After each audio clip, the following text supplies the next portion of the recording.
कौन कर सकता है सीक्वल को डायरेक्ट? क्या विदेश के लोकेशन हो सकते हैं सीक्वल में शामिल? कौन से देश के रुख कर सकते हैं मेकर्स? हेलो गाइस, आप देख रहे हैं बॉलीवुड स्टूडियोज और मैं हूं अंकिता। जब भी हम भाइयों की जोड़ी की बात करते हैं तो हमारे दिमाग में सिर्फ दो ही नाम आता है और वो है करण और अर्जुन। क्यों? सही कहा ना। फिल्म करण अर्जुन में ये दो भाई जो भले ही एक जन्म में किसी और के हाथों मारे गए थे, लेकिन वो पूर्ण जन्म लेकर अपने हथियारों से बदला लेते हैं। इस फिल्म को वैसे तो कई सारी रिजेक्शन का सामना भी करना पड़ा था, लेकिन मजेदार बात तो ये है कि रिजेक्शन को अंजाम देने के पीछे भी दर्शक नहीं थे, बल्कि फिल्म की कास्ट थी और क्रू था। जी हाँ, कभी कोई इस फिल्म को छोड़ देता तो कभी कोई इस फिल्म को छोड़ने का ठान लेता, कभी कोई इस फिल्म को कहानी को अपोज करता तो कभी कोई इसके गाने से असंतुष्टि दिखा देता। कुल मिलाकर शुरुआत में बहुत कम ही लोग करण अर्जुन को बनाने के फेवर में थे।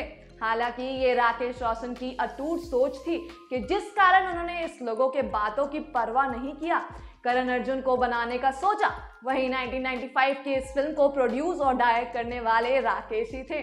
पर अब जब फिल्म के सीक्वल की बात कर रहे हैं तो इस वजह से हम इस बात की पूरी उम्मीद की जा सकती है कि इस सीक्वल को डायरेक्ट करने की जिम्मेदारी राकेश अपने सर पे नहीं लेने वाले हैं, क्योंकि उन्होंने एक इंटरव्यू में पहले ही कह दिया था कि वो इस फिल्म के सीक्वल को बनाने के खिलाफ हैं, क्योंकि करण अर्जुन एक ऐसी आइकॉनिक फिल्म है जिसे दोबारा तो टच भी करना सही नहीं होगा। लेकिन वहीं राकेश का ये भी मानना है कि अगर कोई और सीक्वल को बनाना चाहता है तो वो ये कर सकता है। इस वजह से हमें ये तो पता चल गया कि सीक्वल को डायरेक्ट राकेश के बदले बॉलीवुड के ही कोई और जाने माने नाम होने वाले हैं, लेकिन वो कौन होंगे ये हम आपको बताते हैं। तो करण अर्जुन 2 जैसी फिल्मों को बनाने की जिम्मेदारी हम मदर ऑफ फिल्म प्रोड्यूसर के नाम से फेमस संजय लीला भंसाली के हाथों में दे सकते हैं। साथ ही अब तक साउथ के हिट्स दे चुके हैं एस राजामौली का नाम हम इस फिल्म से जोड़ते हुए देख सकते हैं।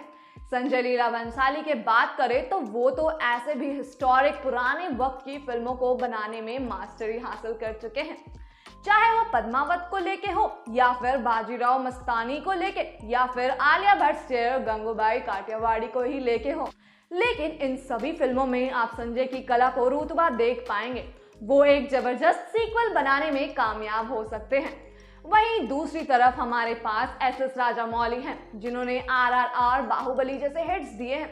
राजामौली एक ऐसे टैलेंटेड डायरेक्टर हैं जिनके पास बाहुबली जैसे प्री हिस्टोरिक फिल्में बनाने की कला तो है, साथ ही साथ फिल्मों को आज के दुनिया में जोड़ना अच्छी तरह से जानते हैं।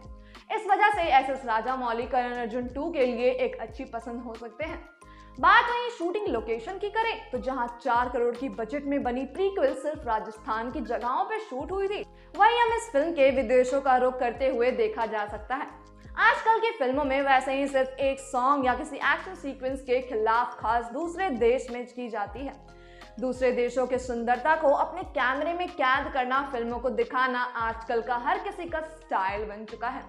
लेकिन सवाल यह है कि आखिर किन देशों की जगहों को फिल्में के लोकेशन के तौर पे इस्तेमाल किया जाएगा?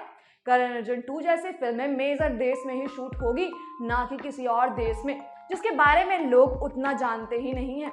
इसके पीछे सिर्फ यही कारण है कि सीक्वल का मेन लोकेशन प्रीक्वल की तरह भारत में ही होगा और वहीं से कहानी भी शुरू होगी।